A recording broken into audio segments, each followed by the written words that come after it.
Alhamdulillahirabbil alamin wassalatu wassalamu ala asyrafil anbiya wal mursalin nabiyina Muhammadin wa alihi wa sahbihi wa man tabi'ahum bi ihsanin ila yaumiddin. Wa asyhadu an la ilaha illallah wahdahu la syarikalah wa asyhadu anna Muhammadan abduhu wa rasuluhu wa ba'd. Ayol ikhwah, marah adalah tabiat manusia. Allah ciptakan marah karena untuk keperluan manfaat yang besar tentunya, yaitu melindungi diri manusia dari sesuatu yang akan memberikan mudarat kepada dirinya. Di mana marah ungkapan tentang mendidihnya darah dalam hati seseorang. Dan marah di dalam syariat kita tidak diberikan celaan secara mutlak, tapi juga tidak diperintahkan. Bahkan yang ada adalah larangan-larangan agar kita marah.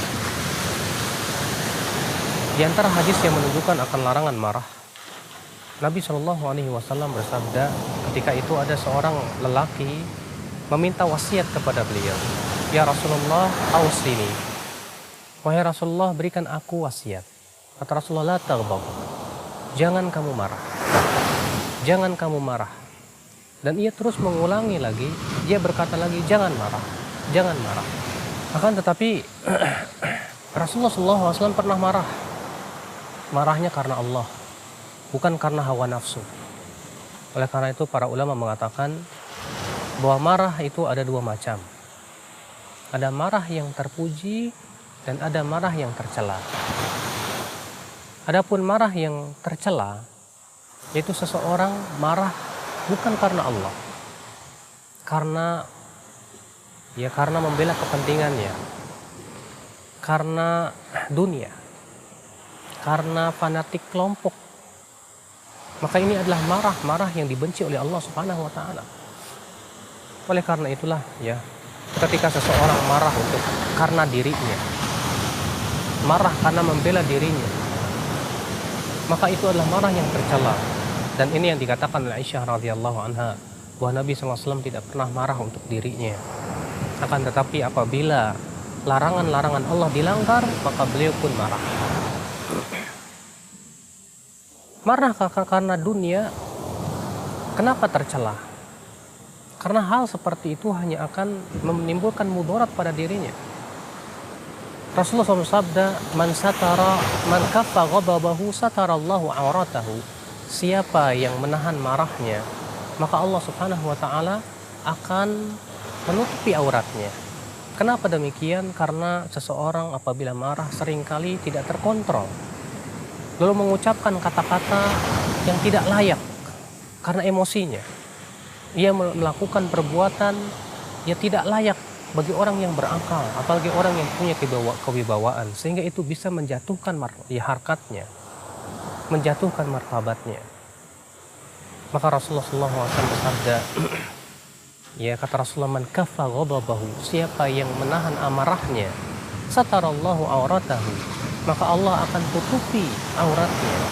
Wa man kadhama ghaidhan, dan siapa yang menahan amarahnya, wa huwa qadirun ala an yunaffidha insya'a Allah, di mana ia mampu untuk melaksanakan amarahnya tersebut, maka mada Allahu ya qalbahu ridhan yaumal qiyamah, maka Allah akan penuhi hatinya dengan keriduan kelak pada hari kiamat.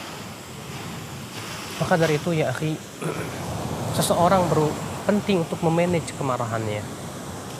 Jangan sampai kemarahan itu menimbulkan penyesalan di dalam hatinya kelak.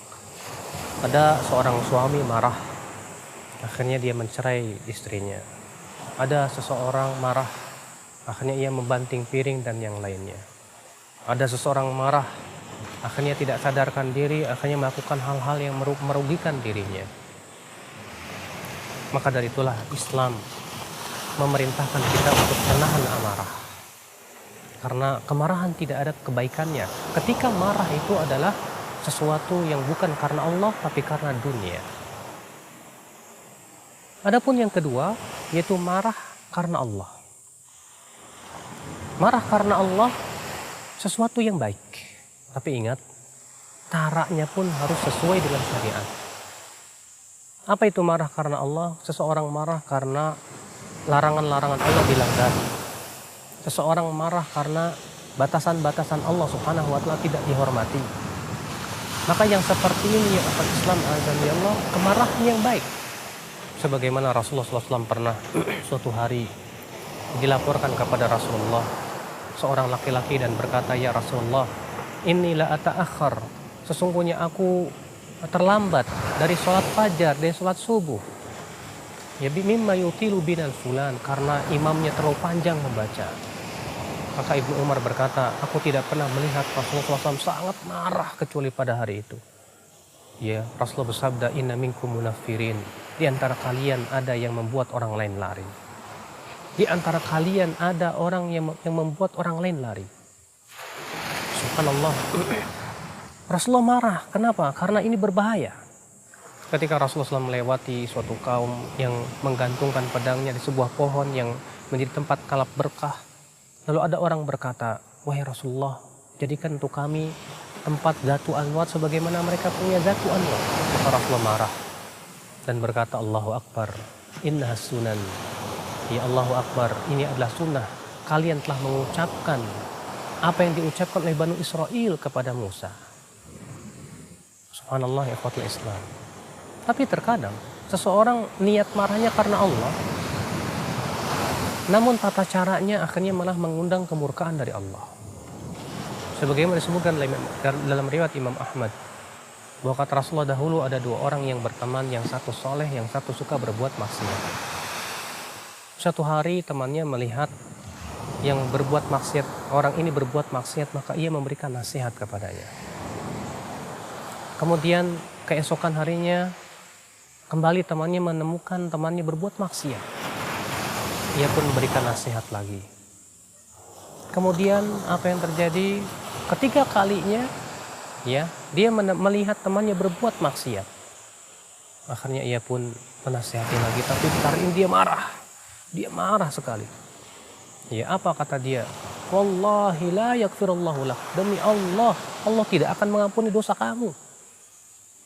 Sampai begitu marahnya. Maka apa kata Rasulullah SAW? Allah pun murka dan Allah berfirman, Man dzalladzi yata'alla 'alayya anni la aghfiru li fulan. Siapa yang berani bersumpah atas namaku bahwa aku tidak akan mengampuni dosa si fulan? Ishhadu, saksikan wahai malaikatku bahwa aku telah mengampuni dosa orang yang berbuat dosa tadi. Wa ahbabtu amala fulan, dan aku batalkan amalan orang soleh tadi. Lihat orang soleh ini marahnya karena Allah. Tapi sayang caranya ya malah mendatangkan kemurkaan Allah. Ketika kita melihat kemungkaran kita marah. Tapi terkadang kita malah membuat orang lain semakin lari dan membuat atau membantu syaitan untuk ya menyesatkan manusia lebih jauh lagi. Maka ya akhwal Islam azan ya Allah wa iyakum. Di sini kita penting untuk memanage kemarahan kita. Jangan sampai kemarahan itu ya walaupun karena Allah, tapi ternyata malah mendatangkan kemurkaan dari Allah Subhanahu wa Ta'ala. Apalagi marah-marah yang tercela karena dunia, ya, karena membela diri. Jelas ini sesuatu yang tercela sekali. Karena dirinya diejek, karena organisasi atau partainya direndahkan, dihina.